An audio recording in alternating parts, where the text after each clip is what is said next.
Hi everyone, this is JS. Next, நம்ம ஒரு new chapter வந்து ஸ்டார்ட் பண்ணுறோம். 5th chapter 2-dimensional analytical geometry 2. இப்போ இந்த analytical geometry அப்படின்னு சொல்லிட்டாலே அதில் நிறைய கான்செப்ட்லாம் நீங்கள் பார்த்துருப்பீங்க. இதுக்கு முன்னாடி சர்க்கிள்ஸ், அதோட ஈக்குவேஷன்ஸ் இல்லையா, அதெல்லாம் நீங்கள் 11th ஸ்டாண்டர்டில் நிறையா ப்ராப்ளம்ஸ்லாம் நீங்கள் பார்த்துருப்பீங்க. Locus of a point P, distance between two point இல்லையா, கோஆர்டினேட் ஜாமெட்ரின்னு நீங்கள் 10th படித்தது தான் 11th and 12th அனாலிட்டிக்கல் ஜாமெட்ரின்னு படிக்கிறீங்க. அதில் இருக்கிற கான்செப்ட் தான் அதிகமாக வரும். ரொம்ப ஈஸியான ஒரு சாப்டர், ரொம்ப முக்கியமான சாப்டரும் கூட. ஓகே, இந்த சாப்டரை பொறுத்த வரைக்கும் உங்களுக்கு 5 மார்க் கொஸ்டின்ஸ்லாம் நீங்கள் ஒரு 2 5 மார்க் கொஸ்டின்ஸ் வந்து நீங்கள் எக்ஸ்பெக்ட் பண்ணலாம். அதனால் ரொம்ப கான்சன்ட்ரேஷனோட படிக்கணும். ஓகே, இப்போ நம்ம சம் ஃபார்முலாஸ் வந்து இந்த சாப்டரில் நம்ம பார்க்க போகிறோம். First formula, equation of circle with centre 0,0 and radius R. இது உங்களுக்கு ஆல்ரெடி தெரியும். சென்டர் வந்து 0,0 இருந்து ரேடியஸ் ஆராக இருந்தால் formula x² + y² = r². Next second one, equation of circle with centre h, k and radius R is x - h² + y - k² = r². இதுவும் 11th ஸ்டாண்டர்டில் இருந்த ஒரு ஃபார்முலா தான், ரொம்ப ஈஸியான ஒரு ஃபார்முலா. இதை வந்து நீங்கள் ஒரு ஜென்ரல் ஃபார்மாக எழுதலாம். எப்படி எழுதலாம்னா, equation x² + y² + 2gx + 2fy + c = 0. இதெல்லாம் நீங்கள் பார்க்க வேணாம், இது எப்படி வந்துச்சு அப்படிங்கிறத நான் உங்களுக்கு எக்ஸ்பிளைன் பண்ணி காமிச்சிருக்கேன். ஆக்சுவலி நீங்கள் என்ன பண்ணணுன்னா, இதை a - b² எக்ஸ்பேண்ட் பண்ணிவிட்டு அதுக்கப்புறம் இங்கே இருக்கிற டேட்டாவை எடுத்து யூஸ் பண்ணோம்னா இந்த ஆன்சர் கிடைக்கும் உங்களுக்கு. ஓகே, ஸோ நீங்கள் டைரெக்டாகவே இந்த ஆன்சரை படித்து வச்சுக்கோங்க. ஓகே, இப்போது ஒரு சர்க்கிள் ஈக்குவேஷனுக்கு என்னென்ன கேரக்டர் இருக்கணும் அப்படின்னா, first one, it is a second degree equation in x and y. கண்டிப்பாக செகண்ட் டிகிரி ஈக்குவேஷனாக இருக்கும். 2 டைமென்ஷனல்னு கொடுத்துட்டாங்க இல்லையா, இப்போ கண்டிப்பாக டிகிரி வந்து 2 தான் இருக்கும். Second b, coefficient of x² coefficient of y² ஈக்குவலாக இருக்கணும் அண்டு நாட் ஈக்குவல் டு 0வாக இருக்கும். x² டேர்ம் இல்லாமல் இருக்கவே கூடாது. x² டேர்ம் கண்டிப்பாக இருக்கணும், ஆனால் கோஎஃபிஷியன்ட்ஸ் வந்து பார்த்தீங்கன்னா ஈக்குவலாக இருக்கும், அதாவது 1 அப்படின்னு இருக்கும். Third case, coefficient of xy = 0. இங்கே வந்து xy டேர்மே உங்களுக்கு வராது. இதுதான் வந்து ஈக்குவேஷன் ஆஃப் சர்க்கிள். இல்லை xy டேர்மே கிடையாது. இன்கேஸ் xy டேர்ம் வந்து கொடுத்துருக்குறாங்க அப்படின்னா அந்த xy டேர்முடைய வேல்யூவை நம்ம 0ன்னு எடுத்துக்கோம். புரியுதா சொல்கிறது? So characteristics of circle equation, second degree equation, coefficient of x² = coefficient of y², coefficient of xy = 0. இதுதான் கேரக்டரிஸ்டிக்ஸ். நெக்ஸ்ட்டு இந்த தேர்ட் ரிசல்ட் பாருங்கள். இதில் உங்களுக்கு க்ரியேட்டிவான ப்ராப்ளம்ஸ்லாம் இந்த கேஸில் வரும். இந்த தேர்டு கேஸ் ரொம்ப ஈஸி, நல்லா கவனிங்களேன். The circle passing through the points of intersection of the line Lx + my + n = 0 and the circle x² + y² + 2gx + 2fy + c = 0 is the circle of the form. அதாவது ஒரு intersection பாயிண்ட்டை கொடுத்துட்டு சர்க்கிளோட equation கொடுத்துட்டாங்கன்னா அந்த ஈக்குவேஷனை எப்படி கண்டுபிடிக்கிறது, அந்த சர்க்கிள் ஈக்குவேஷனை எப்படி கண்டுபிடிக்கிறது அப்படின்னா, முதல்ல சர்க்கிள் ஈக்குவேஷனை எழுதிக்கணும், ப்ளஸ் லாம்டா போட்டு அந்த லைன் ஈக்குவேஷனை எழுதிட்டு ஈக்குவல் டு 0 போட்டுக்கணும். ரொம்ப சிம்பிளான விஷயம் இல்லையா? சர்க்கிள் ஈக்குவேஷன் போட்டுக்கணும், ப்ளஸ் லாம்டா போட்டு அந்த லைனோட ஈக்குவேஷன் போட்டுட்டு ஈக்குவல் டு 0. இந்த லாம்டா வேல்யூ கண்டுபிடிக்கிறதுக்கு பாசிங் த்ரூ த பாயிண்ட்னு ஒன்று இருக்கும். இதில் இருக்கிற பாசிங் த்ரூ த பாயிண்ட், ஏதோ ஒரு பாயிண்ட் வந்து உங்களுக்கு கொடுத்துருப்பாங்க. அந்த பாயிண்ட்டை x = y = சப்ஸ்டியூஷன் பண்ணிட்டீங்கன்னா உங்களுக்கு லாம்டா வேல்யூ கிடைச்சிரும். எகைன் லாம்டா வேல்யூ அதில் சப்ஸ்டியூஷன் பண்ணிட்டீங்கன்னா உங்களுக்கு answer.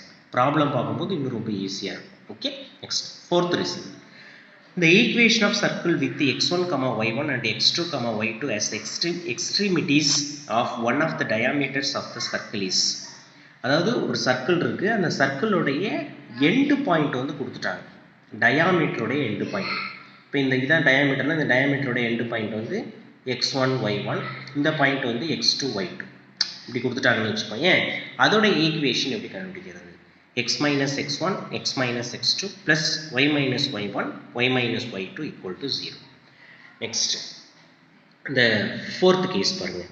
The position of a point P of x1, y1 with respect to the given circle x square plus y square plus 2gx plus 2fy plus c equal to 0 in the plane containing the circle is outside or on or inside the circle according as. அதாவது ஒரு point வந்து சர்க்கிளுடைய மேலே இருக்கா, out சைடில் இருக்கா, இன்சைடில் இருக்கா, அதை எப்படி கண்டுபிடிக்கிறது? அந்த பாயிண்ட் எடுத்து அந்த ஈக்குவேஷனில் சப்ஸ்டியூஷன் பண்ணணும். Equation means equation of circle. அப்படி சப்ஸ்டியூஷன் பண்ணும் பொழுது அது பாசிட்டிவ் வேல்யூவாக இருந்துச்சுன்னா, விச் மீன்ஸ் கிரேட்டர் தென் ஜீரோவாக இருந்துச்சு அப்படின்னா அவுட் சைடில் இருக்குது. ஈக்குவல் டு ஜீரோவாக இருந்தால் ஆன் த சர்க்கிளில் இருக்குது. கிரேட்டர் லெஸ் தென் ஜீரோவாக இருந்துச்சுன்னா இன்சைட் த சர்க்கிளாக இருக்குது. லெஸ் தென் ஜீரோனா நெகட்டிவ் வேல்யூ. அதாவது ஒரு பாயிண்ட்டை கொடுத்தாச்சுப்பா, ஒரு சர்க்கிளோட ஈக்குவேஷன் கொடுத்தாச்சு. அந்த பாயிண்ட்டு சர்க்கிளுக்கு மேலே இருக்கா, சர்க்கிளுக்கு அவுட் சைடில் இருக்கா, சர்க்கிளுக்கு இன்சைடில் இருக்கா அப்படின்னு கொஸ்டின் கேட்குறாங்க அப்படின்னா, நீங்கள் அந்த பாயிண்ட் எடுத்து சர்க்கிளோட ஈக்குவேஷனில் சப்ஸ்டியூஷன் பண்ணணும். சர்க்கிளுடைய அந்த வேல்யூ, அதாவது அந்த பாயிண்ட் எடுத்து சப்ஸ்டியூஷன் பண்ணும்போது அந்த பாயிண்ட் பாசிட்டிவாக இருந்துச்சுன்னா அது அவுட் சைடு, ஈக்குவல் டு ஜீரோவாக இருந்தால் on the circle, less than ஜீரோவாக இருந்தால் இன்சைட் த சர்க்கிள். ஓகே, அடுத்த concept. The equation x square plus y square plus 2gx plus 2fy plus c equal to 0 represent a circle with the center minus g comma minus f and radius square root of g square plus f square minus c. ஒரு சர்க்கிளோட equation கொடுத்துட்டாங்க, centre and radius கேட்டாங்கன்னா formula என்ன எடுத்துக்கணும்? Minus G comma minus F எடுத்துக்கணும். Radius கண்டுபிடிக்கிறதுக்கு formula என்ன? Square root of G square plus F square minus C. C square கிடையாது, மைனஸ் சி, எல்லாமே ஸ்கொயர் கிடையாது. சரி, இப்போ இது வந்து ரியலாக இருந்துச்சுன்னா என்ன இட் இஸ் ஏ ரியல்னா G square plus F square minus C வந்து கிரேட்டர் தன் ஜீரோவாக இருக்கணும். ஏ பாயிண்ட் சர்க்கிளாக இருந்ததுன்னா G square plus F square minus C equal to ஜீரோவாக இருக்கணும். இமாஜினரி சர்க்கிள் அப்படின்னு சொன்னோம்னா லெஸ் தென் ஜீரோவாக இருக்கணும். அதாவது இந்த ஸ்கொயர் ரூட்டுக்குள்ளே இருக்கிற வேல்யூ வச்சு அதை டிசைட் பண்ணுறாங்க. ரியலாக இருக்கா, பாயிண்ட் சர்க்கிளாக இருக்கா, இமாஜினரியாக இருக்கா. 1 மார்க் கொஸ்டின்ல கேட்கலாம்லே. G square plus F square minus C greater than ஜீரோனா அது ரியல். ஈக்குவல் டு ஜீரோனா பாயிண்ட் சர்க்கிள். லெஸ் தென் ஜீரோவாக இருந்துச்சுன்னா imaginary circle with no locus. No லோக்கஸ்னா அந்த பாயிண்ட் வந்து மூவ் ஆகுது இல்லையா, அது எங்கேயுமே மூவ் ஆகாது, கண்டிஷனே கிடையாது இதுக்கு. அதனால வித் நோ லோக்கஸ்ன்னு கொடுத்துருக்காங்க. ஓகே, அடுத்த கான்செப்ட் என்ன? The equation of tangent and normal at a point P on a given circle. ஒரு சர்க்கிளோட ஈக்குவேஷன் கொடுத்து ஒரு பாயிண்ட் கொடுத்துட்டு equation of tangent and normal கேட்பாங்க. அதுக்கு என்ன ஃபார்முலா அப்படின்னா, ஃபர்ஸ்ட் ஒன் பாருங்கள். இதுக்கு வந்து கண்டினியூஸாக ஃபார்முலாவுடைய அந்த நம்பர் கொடுத்துருக்கேன். ஆக்சுவலி இது வந்து 6th ஃபார்முலா, இது வந்து 7th formula. The equation of tangent at x1, y1 to the circle x square plus y square equal to a square is, சர்க்கிளோட ஈக்குவேஷன் பாயிண்ட் கொடுத்துட்டாங்கன்னா x1 plus y1 equal to a square. X ஸ்கொயரை x1னும் y ஸ்கொயரை y1னு replace பண்ணிவிட்டு இந்த point எடுத்து substitution பண்ணிட்டீங்கன்னா அதுதான் ஈக்குவேஷன் ஆஃப் டேஞ்சன்ட்.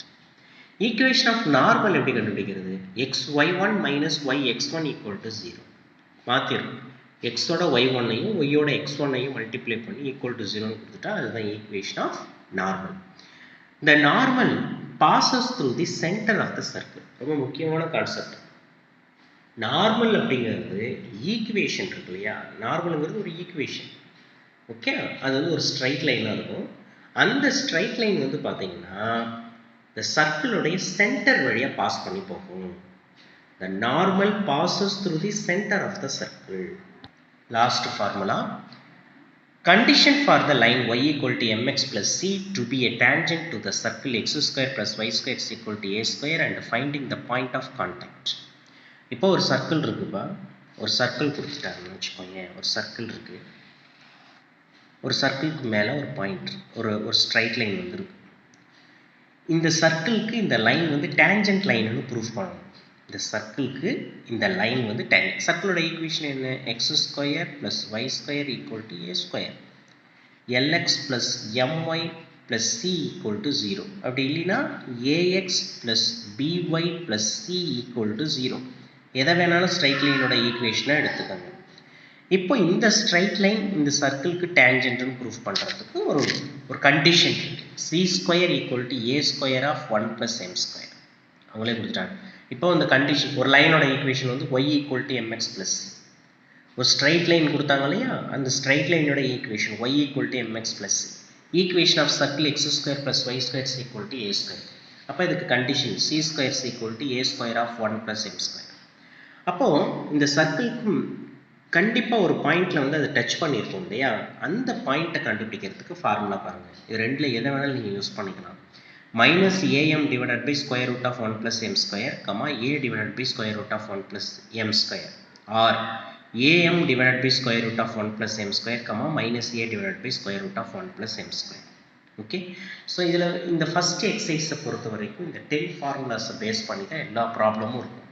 ஃபார்முலா ரொம்ப அதிகமாக இருக்குன்னு ஃபீல் பண்ண வேணாம், ஒரு டைம் 2 டைம் படிக்க ரொம்ப ஈஸியாக இருக்கும். ப்ராப்ளம் பார்க்கலாம்.